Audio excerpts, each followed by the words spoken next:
Itu semua saya ambil dari pabrik dulu itu. Coklatnya merek ini disuplai dari pabrik. Memang dulu ya lumayan lah. Tapi kalau terigu aku impor, Mas. Ini mahal. Tepung yang saya ambil tuh 4 kali lipat dari tepung yang beredar di Tulungagung. Saya yang bantu itu anak SMKK. Jadi yang prakerin, praktek kerja industri di rumah saya. Dan saya alhamdulillah tidak pernah menyembunyikan resep. Jadi bismillahirrahmanirrahim saya ikut minter nih bocah-bocah yang SMK tadi. Kalau finansial, anak sudah saya kasih misalkan rumah 1, ya sudah, lainnya nanti aku iso husnul khotimah, ndak terbebani omahku sing kono piye, gelangku sak lepak piye, ndak. Jadi aku bisa berbahagia kalau bisa memberi kepada orang lain. Memberi apapun, ilmu atau finansial yang saya punya. Saya kepinginnya begitu. Bisa memberi, bisa berbagi. Kan usia sudah 68 itu sudah bau, tinggal camat aja. Insya Allah semoga husnul khotimah.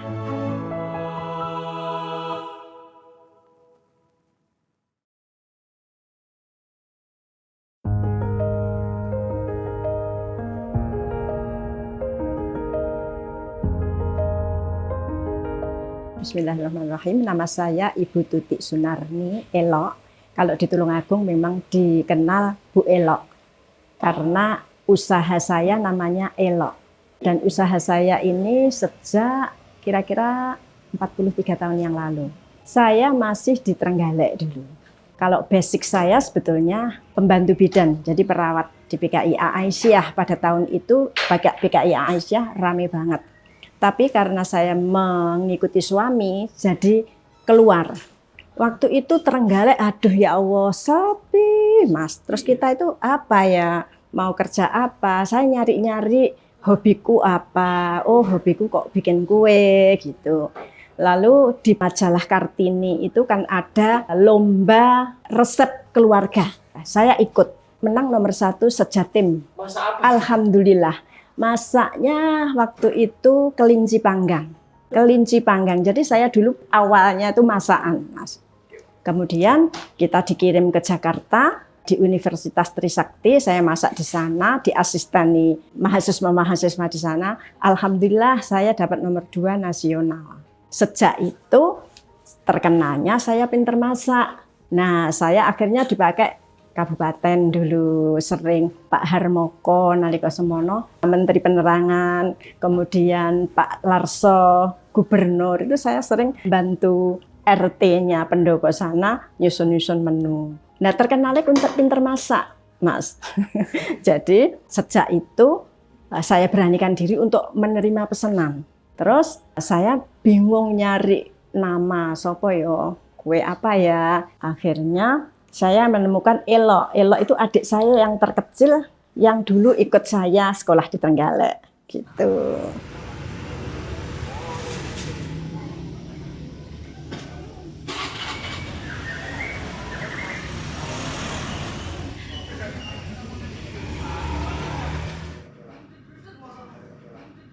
Terus tiba-tiba ke donat itu? Oh, itu panjang. Donat itu setelah saya sebelum pensiun saya pulang Tulungagung. Nah, di situ saya awal cateringku besar di situ, Mas. Mungkin insya Allah catering seusia saya itu awal ilmunya dari saya. Itu diakui of tidak. Karena banyak yang aku lesin yang Bu Elok, Banyak juga yang menyembunyikan, itu hak mereka, saya sudah ikhlas memberikan ilmu. Jadi saya basicnya itu memang ngelesi sebetulnya, ngelesi sambil menerima pesanan. Itu menu-menu dessert gue? Ya, istilahnya makanan basah juga ada, dessert juga ada. Kemudian kue kering, kalau hari raya itu kue kering, wah banyak Mas saya produksinya. Saya yang bantu itu anak SMKK. Jadi yang prakerin, praktek kerja industri di rumah saya. Dan saya alhamdulillah tidak pernah menyembunyikan resep. Jadi bismillahirrahmanirrahim saya ikut minter nih bocah-bocah yang SMK tadi. Jadi tidak anak-anak datang cuma tak suruh ngelipeti dus atau resep ndak tahu mereka, ndak. Saya kan seneng masakan itu seneng. Tapi kenapa? Customer senengane kok kue pesen ke saya itu. Kue nampan kecil-kecil jajanan pasar itu Tulungagung dulu belum ada. Itu insya Allah elok yang Tahun berapa itu, Bu? Oh, kira-kira tahun 90-an 7 kalau tidak salah. Kemudian pas ada pengajian apa, saya sarankan kalau pesen ojo sing kecil-kecil, saya sarankan donat atau bakery gitu. Tapi alhamdulillah cocok juga. Oh, donatnya enak. Oh, gitu.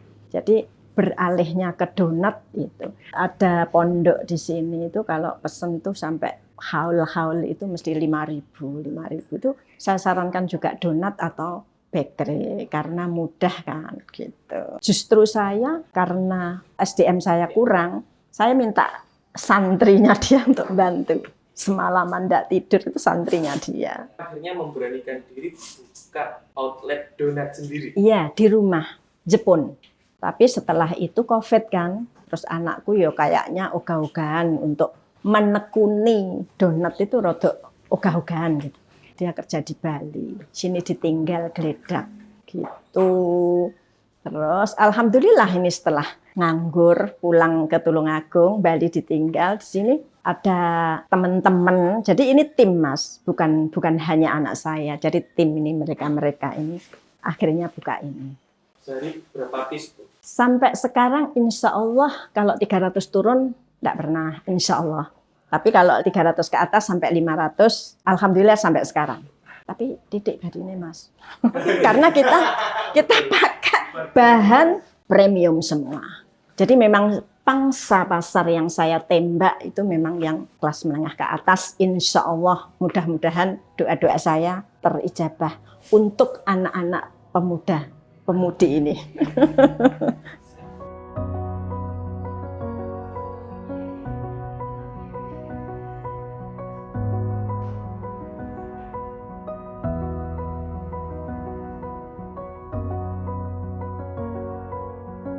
Jenengan masih terjun sendiri untuk bangun outlet ini, Bu? Kalau interior, eksterior, mereka anak-anak muda itu lebih pintar daripada saya. Tapi kalau produksi donatnya setelah subuh sampai karyawannya nanti datang 6:30, itu baru aku. Jadi setelah subuh saya ngewangi anakku. Sampai nanti 6:30 karyawan datang. Begitu. Latar belakang saya itu anak kedua dari saudara 12. Saudara 12, utuh 10 Kak. Terus meninggal 1, lah saya kan di sini. Otomatis saya ini ben lek aku eruh pengen maringi adik-adik ben ora usah nyuwun suami gitu kan, gitu. Saya dari suami ya seikhlasnya suami saya gitu. Dan alhamdulillah masyarakat itu percaya kepada saya. Ternyata, nyapa kok diarani percaya. Saya di sini ketua paguyuban tukang-tukang kue Tulungagung. Paguyuban Ratu Bersinar namanya. Saya ketua. Kemudian seksi pendidikan di IWAPI, Ikatan Wanita Pengusaha. Kalau dulu masih ada itu Bogasari, saya insya Allah pembina. Jadi di dalam berorganisasi saya insya Allah banyak teman gitu loh Mas. Dan tukang-tukang kue Tulungagung itu awalnya kan ya lesnya neng mahku gitu kebanyakan.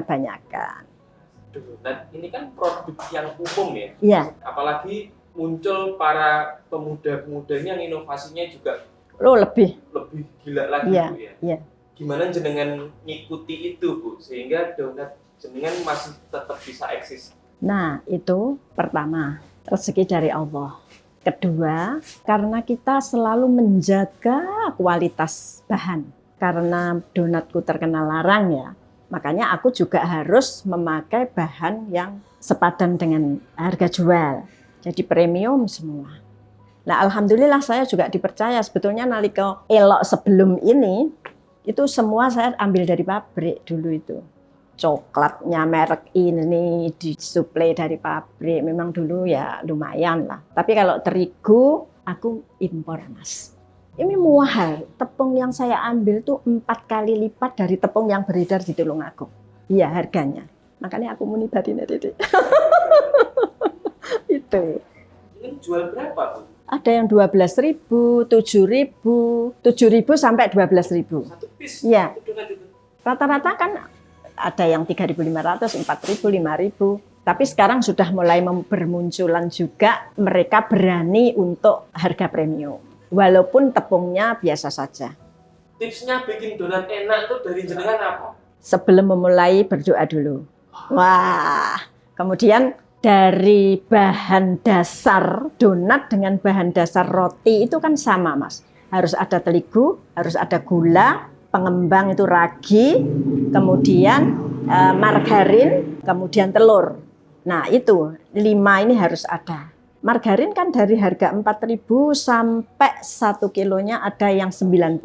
Kalau panjenengan jualnya kelas menengah ke bawah ya pakai ada yang 4.000 enggak apa-apa. Nah kita kelas atas ya kita pilih yang bahkan 125 1 kilonya. Jadi butter, bukan lagi margarin tapi sudah mentega atau butter. Telur juga begitu. Kita yang diperlukan telur yang baru. Jadi kita ambil dari bakul yang ambil di peternak. Jadi baru gitu. Berarti mitos bahwasanya adonan itu beda tangan, beda rasa, tidak ada pengaruh yang signifikan. Kalau itu sudah resep. Jadi sing gawe sing ngasto panjenengan opo aku kan sudah ada resep, sudah ada merek, itu rasanya pasti sama. Tapi kalau masakan, nah itu masakan itu beda tangan, beda rasa. Walaupun sudah ada resepnya, kok ono lombok saon, kayak ono gitu, tetap enggak sama. Tapi kalau kue, apalagi donat, itu sudah aku yang bikin atau karyawan yang bikin sama, kualitasnya sama. Ya Allah, kita tak anu ya, tak dibagi ya. Aku udah gak promo.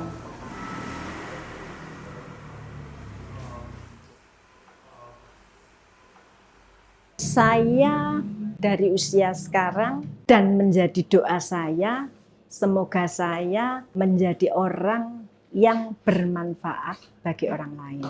Apalagi untuk anak, cucu, keluarga itu. Semoga saya menjadi orang yang bermanfaat bagi mereka. Apalagi teman-temannya anak saya, timnya anak saya itu tak saya anggap sebagai anak saya sendiri. Doa saya untuk donat elok juga setiap malam masih saya panjatkan. Dan yang paling lagi, semoga anak saya segera menjadi wanita yang solehah. Amin. Kalau finansial, anak sudah saya kasih misalkan rumah 1, ya sudah. Lainnya nanti aku iso husnul khotimah, ndak terbebani omahku sing kono piye, gelangku sak lepak piye, ndak. Jadi aku bisa berbahagia kalau bisa memberi kepada orang lain. Memberi apapun, ilmu atau finansial yang saya punya. Saya kepinginnya begitu. Bisa memberi, bisa berbagi. Kan usia sudah 68 itu sudah bau, tinggal camat aja. Insya Allah semoga husnul khotimah. Di Tulungagung itu kebanyakan tuh juga murid. Jadi aku tidak merasa tersaingi, tidak merasa menjadi kompetitor mereka itu kepada saya. Jadi saya sudah ikhlas, istilahnya tidak punya beban. Hanya pesan saya, ayo kita bersaing secara sehat. Sebetulnya mereka juga sudah pandai kok Mas. Pandainya apa? Kalau kita jual murah, mertego iki sing tak gawe, itu sudah tidak menyalahi aturan dan tidak membuat kita itu terbebani. Jadi berjalan apa ada, kita lihat itu senang juga mereka maju itu kita karena jiwa guru ya, jiwa anunya ada di saya gitu. Jadi mereka bangkit, mereka menjadi kompetitor saya enggak merasa begitu gitu.